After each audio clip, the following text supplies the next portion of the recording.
We're about to have some stuff blow up.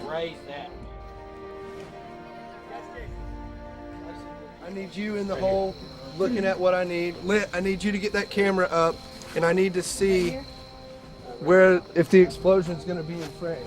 Working with special effects of any nature creates its own amount of challenges. I've directed a lot of things over the years, but I've never done anything that had explosions, gunfire, optical effects, compositing effects. And so in doing all the planning, we had to take all that into consideration.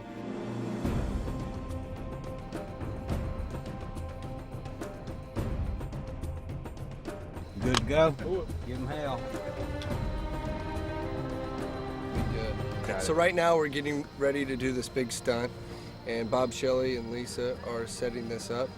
Jay Todd and Matt are going to be running the corridor here, and so we're going to tape rehearsal several times, and then we're going to do it, because I only get one.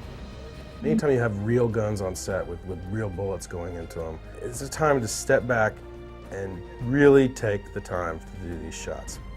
And then there's going to be one, boom, and you're actually going to disappear behind the flames. You're going to come Definitely okay for it to take longer when it comes to explosions and gunfire because you don't want people to get hurt.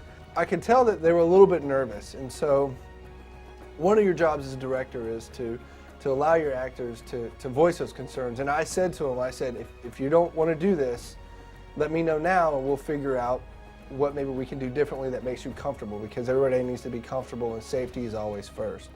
All right, let's set it up and let's run rehearsal. Let's get the cameras up, let's get the guys in there, and let's get it ready. Couldn't ask for a better team to have produced the weapon, the explosives, when it was time to shoot those scenes. I had absolutely total faith and confidence that that was going to go as planned with no accidents.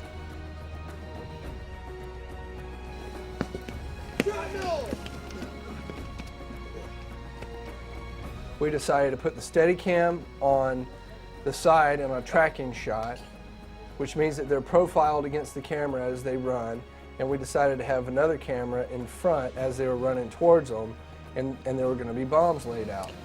Here we go.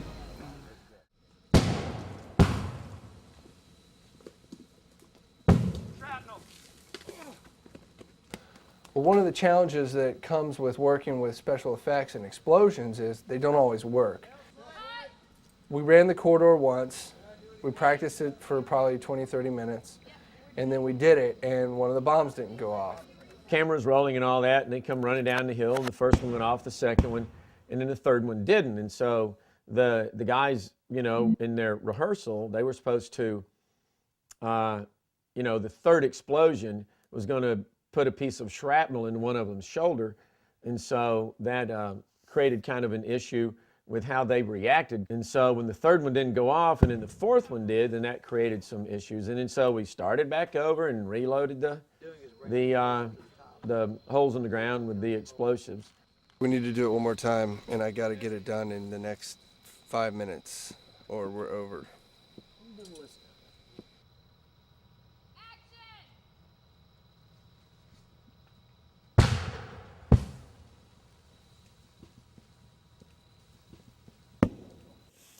And then when we shot it again, then a different bomb didn't go off.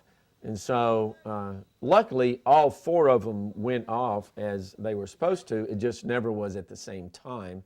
And so then that created a task in editing to make it look like it was one continuous run down the hill, and that all four of them went off as planned. Are you guys okay? Well, luckily we were able to do it one more time, and we got what we needed. But just because the bombs didn't go off doesn't mean that you get a free Coke.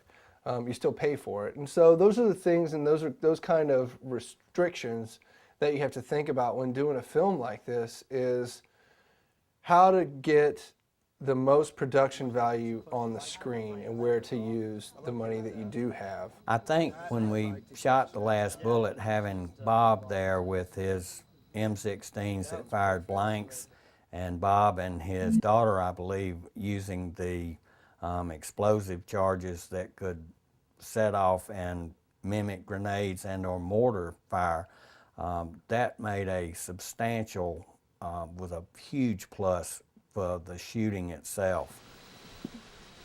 That's great. We're set. It looked good. I'm jazzed.